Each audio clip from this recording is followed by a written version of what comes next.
Federal politician admits that Australians are slaves.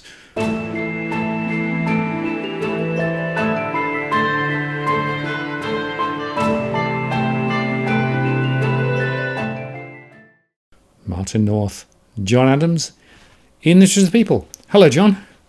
Good afternoon, Martin. How are you going? Well, I'm struggling. My shackles are rather heavy today. Yes, we have some exclusive news to break on our show about a comment or a text message I got from a federal politician.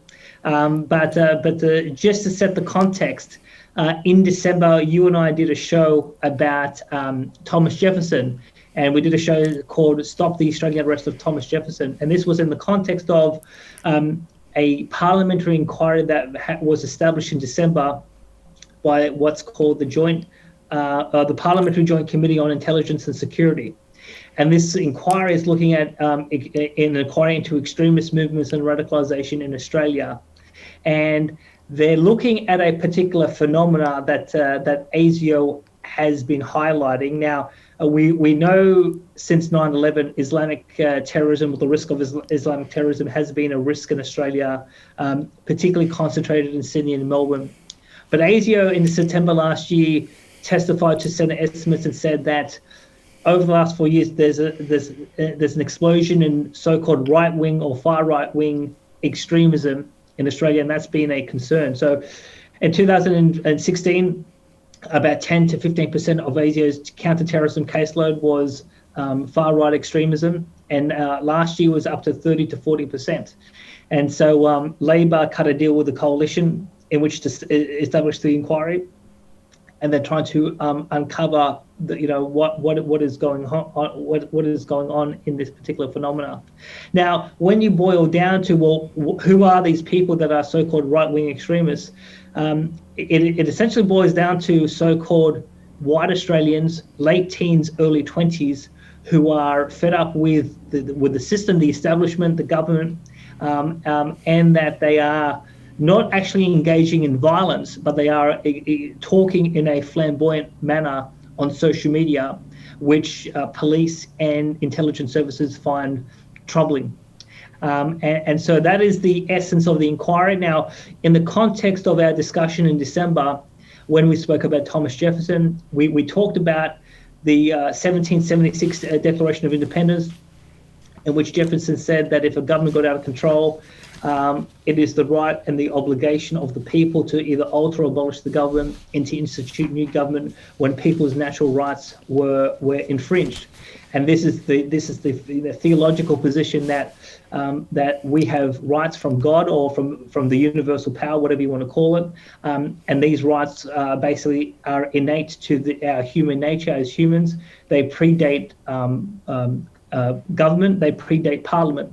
And these rights, for example, the freedom to breathe, the freedom to think, the freedom to assemble and to speak and to believe what you wish to believe, these things can't be infringed on government. And obviously, if government ever got out of control, i.e., in the view of the Americans, in the context of King George III, they have the right to basically declare independence and use violence to secure their rights.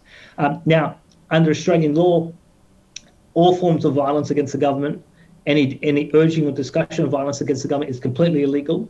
And so I guess the proposition I put to you in December was that if Thomas Jefferson was alive in Australia today, his writings would be deemed to be extremist, and Jefferson himself would be deemed to be a far-right extremist. And I thought that while I agree in general that violence against the government should be illegal, there are situations in history, and even in your history of the UK, whether it's the English Civil War or in, say, the 1381 rebellion in terms of what Parliament was doing with the poll tax, there are situations, or even in the Australian context of Ballarat in 1854, there are situations sometimes once every century or once every 150 years where the balance of power tips to such an extreme towards the authority or the government that the people need to rebel in one form or another in order to restore the balance of rights versus responsibilities. And that is, I guess, that is the context in which I put in my submission. So I think when we did our show in December, I said that the submissions were due on the 12th of February, which was last Friday, and I did put in my submission. And you had a bit of a read of my draft, and well, would you like to share your reactions to my to the monstrosity that I put forward? Well, it was certainly wide-ranging, John, and quite thought-provoking. I guess there were two points that stood out for me. The first is that the sort of artificial polarization between left wing and right wing is really not the point, right? Essentially, there seems to me to be more correlation rather than diversity between those two extremes in terms of what they're saying and how they're saying it. So I think typifying it as left wing or right wing is a furphy. And the second point that you made, and it's the one I asked you at the time, was about how relevant Jefferson is now, because of course some would say, well, things have changed, that was then, this is now, and yet there is a universal truth here that at the end of the day, the people should expect our parliamentarians to act in a particular way, and part of that is the free speech. And of course, if they clamp down on free speech, then that's a problem. Sure. Yeah. I mean, so one of the points that you just highlighted is that what is the relevance of some of these ideas from 250 years ago? Because one of the key points is, so our heritage, our constitutional system in Australia draws from the UK. And when the Americans declared independence and they talked about natural rights, I mean, these were not American ideas. These were British ideas, English ideas that they basically said have relevance to to America in 1776. Now, I think there's a big state of confusion as to, well, what is the real status of Australians in the 21st century? The Constitution says nothing about natural rights. We have no founding document. We've never had a revolution in terms of America. We've never had a major civil war like England, where we've had to actually have a conversation about some of these issues.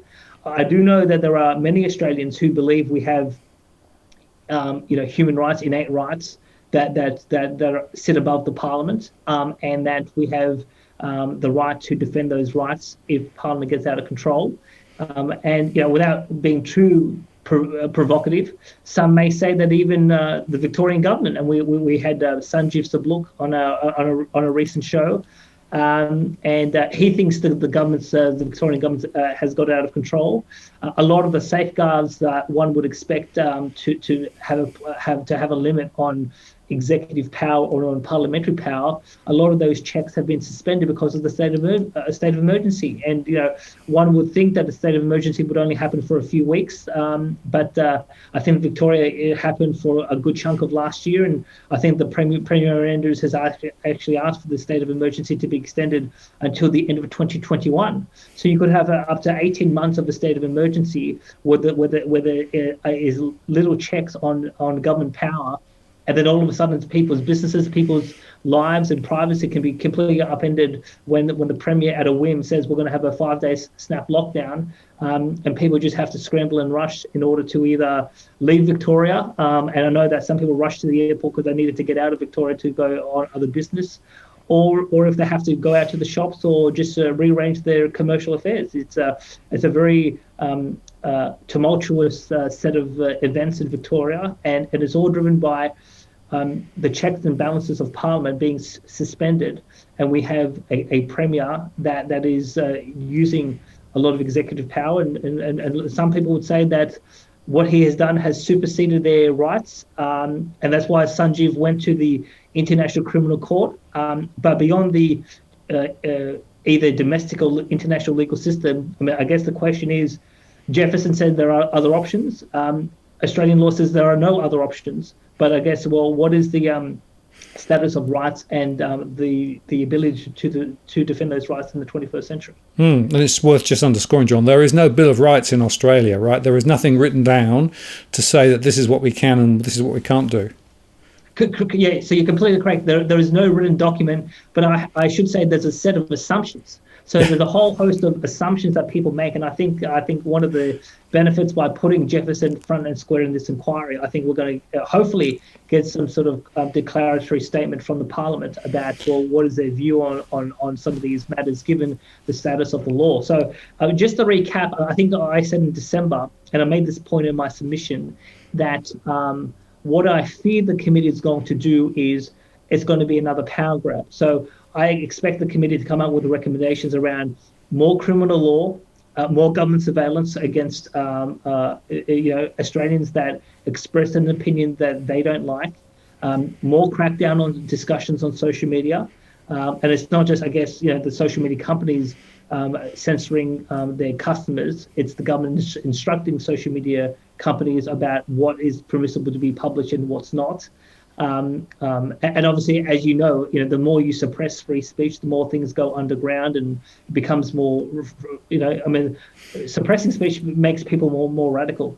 And then obviously the other thing that I think is that the government may pursue is spending more money that we don't have on so-called de-radicalization programs. So, one of the points I made in my submission was that these solutions are band-aid solutions, and we're not getting to the root problem.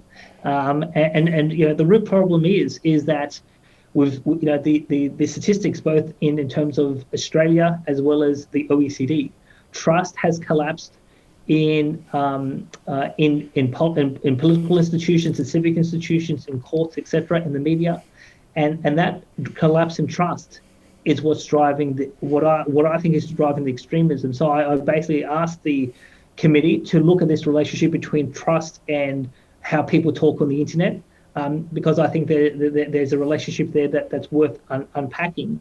And what I tried to do, and I did it in my own provocative way, was to document what I call a series of disturbing public policy trends, a series of public policy outcomes which clearly show Australia's in decline. I mean, I just did an interview this morning with another show where we talked about this, and John Howard in 2006, 2007 was the first politician in my memory of a prime minister saying we are the best country in the world. And so Australians like to hear our prime minister say we're the best in the world, but I don't think we are.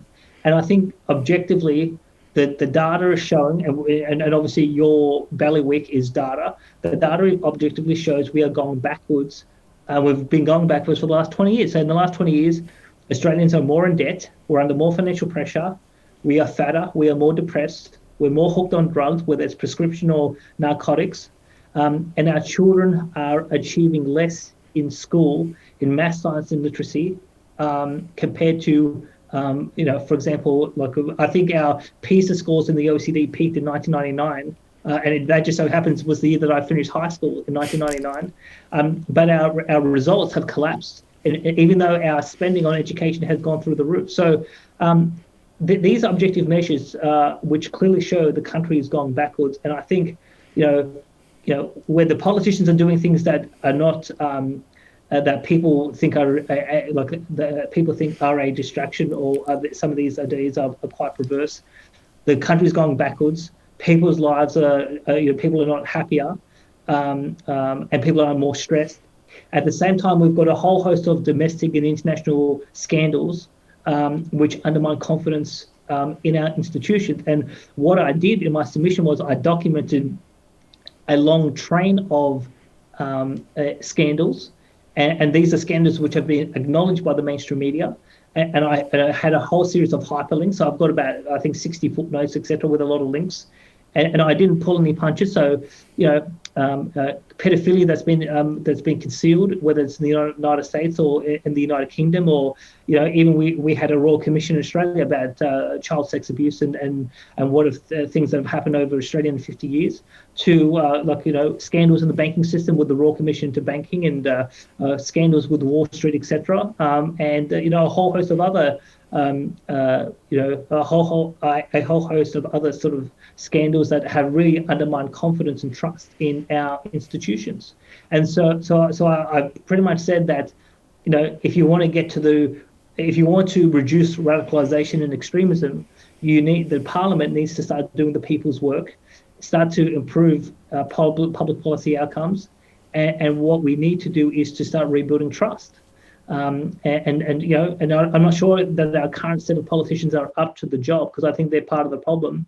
But I thought, rather than actually just sitting back and letting the Parliament recommend a whole bunch of band-aid solutions, which effectively mean that the government's going to have more power, I thought, well, look, why don't we actually try to inject some common sense into the debate. I put in the submission, and we now await the next step of the committee. Yeah, and John, I would say that I'm sure the committee will be a little bit surprised at the breadth and depth of your submission, right? Because it rather feels to me as though you have opened the aperture and are asking some really very fundamental questions which they probably didn't expect would be brought up in the context of this inquiry.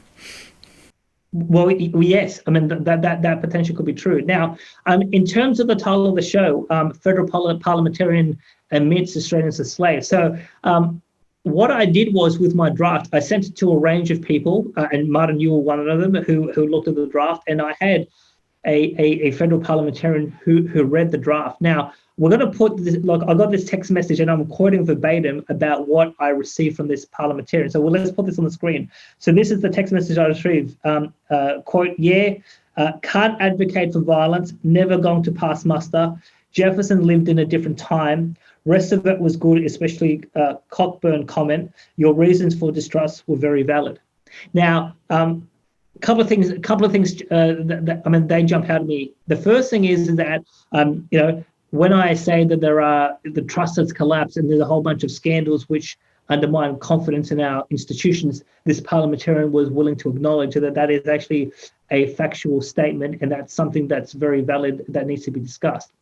Now, but on this issue of violence, now it's interesting that in the 1500s and the 1600s in France, England, and even in some of the colonies, there was a general consensus in Europe that it wasn't just about a right. You actually had an obligation as a European in the way that Europeans thought of themselves, that they had if there was injustice being done by a king, a tyrant king, or a tyrant ruler, whoever, they had the obligation to defend themselves and to defend their rights in their village and their family, etc. So the times have changed compared to what the thinking was back in the 15 and 16 and 1700s compared to now. But when a federal politician says to me that Jefferson lived in a different time, this brings up a very interesting theological and philosophical point in the sense that 200 years ago in England, as well as in the United States, they said we had rights from God, that we had rights that were worth fighting for, and we had the obligation, if not the duty, to defend those rights if things got out of control. And then in the 21st century, we're pretty much saying that, I don't know what this means. I don't know how you interpret this, Martin, but when someone says that Jefferson lived in a different time, what does that mean? Does that mean that our natural rights have now become extinct? Do we have rights anymore? Do we have the ability to defend those rights? Do we have the ability to fight back against Parliament? And what if we try to, go through all of the civil institutions that we have available to us, whether it's through the parliamentary process or the courts, or non-violent civil disobedience, etc. What if all of those mechanisms are unable to end the tyranny? And we clearly know that in the 21st century, there are a range of countries where those non-violent means have no effect. Say Iran, say North Korea, say elements of China.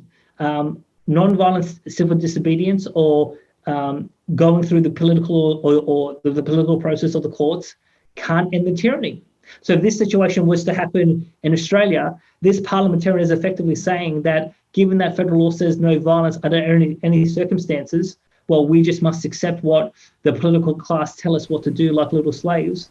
And we just have to suck it up and just move on. And that is clearly a departure from the thinking of Western Europe and of England, as well as the United States. And I think that's a very troubling development that I was surprised to hear from this particular parliamentarian. Well, if you stand back and think about what's going on around the world at the moment, there is more and more evidence of heavy-handed behaviour on behalf of governments around the place, and that includes controlling social media, controlling messages, essentially just denying things that they find inconvenient, and then using political spin to try and effectively deflect the story, right?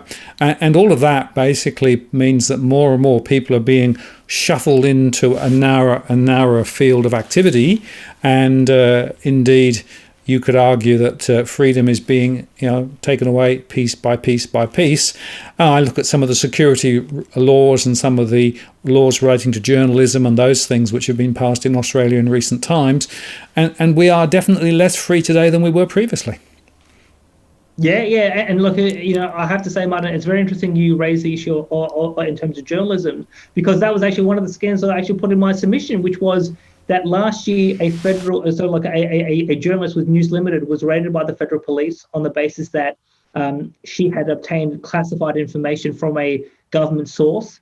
And when the case went to the High Court, in a unanimous decision, the court ruled that the warrant that the AFP relied on was illegal, and therefore the raid was illegal. And so, it does have a chilling effect. So when people are afraid of the government, when people think that their house or their personal effects are going to be raided by the police, and potentially if it's an illegal raid, this actually has an effect that people are less willing to speak out, because they have less confidence that they're not going to be harassed by the government. So I remember when I first started doing the show with you, Martin, in 2018, and I remember several members of our early audience would contact me and said, "Aren't you afraid by doing the show with Martin North?" I said, "Well, what should I be afraid of?" And people consistently said, "Well, because you're speaking out against the Reserve Bank and the government on economic policy, you're gonna be subject to a tax order because of your political opinions or your analysis." Now, I can hand on heart say that since doing the show with you from 2018, I haven't been audited by the ATO at all. So, I've kept up with my tax obligations, so there's nothing for the ATO to look at from that point of view, but I haven't been subject to any additional scrutiny by the government because of our discussion. But obviously in 2018, even before we started taking on the Parliament on the $10,000 cash transaction, a lot of Australians were naturally afraid, who communicated with me that something was going to happen to you or I because we're doing the show. And obviously, if you continue to see the heavy-handedness of government, that's going to make people more reluctant to speak out and actually to try to push back against some of these parliamentarians. Yeah, well, I think not only is there the threat potentially of that sort of intervention, but there's also softer things like, for example, maybe some social media channels effectively detune and don't propagate particular shows as much as perhaps others, simply because it might trip over something somewhere as well. So there's a lot of weirdness going on, but you and I both stand for the interests of the people, and we think these are really, really important issues, and we're going to go on raising the flag. Totally. So now, in terms of where we go from here, so the submission was put in on Friday. Now I'm waiting to hear back from the committee. So I think there's two interesting elements about the next step. Is one is, do they accept the submission, because they have the right not to accept the submission, and I think they should. If they reject it, they'll have to give me reasons why not. But then the other interesting element is that given that I name names about particular scandals, and again, it's all linked and all acknowledged by the mainstream media. But for example, like in terms of Jimmy Savile and what he did at the BBC for 30 years, I mean, that was one of the scandals that I documented, which has had enormous damage in the UK in terms of trust with the BBC. One of the interesting things will be is if there's any reductions in my submission, because I named particular individuals and some of the criminal activity that they've been involved in that have undermined confidence in our political system. So if there are reductions by the committee, I think that will be a scandal within itself. So we'll have to see from there. Now, it's unclear at this stage as to whether it's going to be a public hearing. So now the committee doesn't have to have a public hearing. So when we went through the bail-in inquiry last year, they accepted written submissions. They went straight to a final report. with no hearings. Whereas when we did the cash transaction ban, there was hearings and I had the opportunity to testify. So if there is the opportunity to testify, I will. And I hope I'm given that opportunity to explore these issues with the members of the committee. And because there's members, because it's a joint committee, so there are some senators and there are some members of the House of Representatives as well.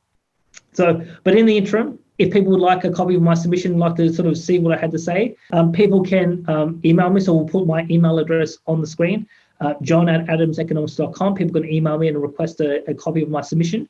Happy to share it.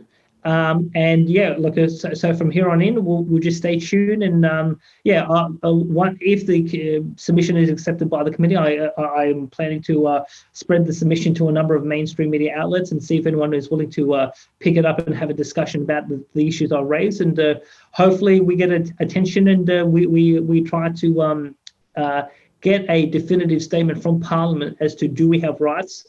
Are we free? Do we have the freedom to defend our rights, or are we slaves? And at least one parliamentarian who, one would say is on the more conservative side, who you would expect to be on the more pro-freedom side, effectively said, well, no matter what Parliament does, you just have to accept what we're being told, and you just have to suck it up. So unfortunately, those who I thought would be, allies on this fight with us, so effectively say we're slaves, and it'll be up to the rest of the Parliament and the rest of the committee to make a statement as to, well, where do we sit in the 21st century? Yeah, well, I am conscious of our channel name, In the Interest of the People, right? That was chosen quite carefully because we both felt that actually the interests of the people were being crushed. And this is another example. So it really is going to be an interesting test case. And in the interest of the people, John, we'll see what happens next. Absolutely. See you later. Thank you. Martin North, John Adams, In the Interest of the People. We'll see you next time.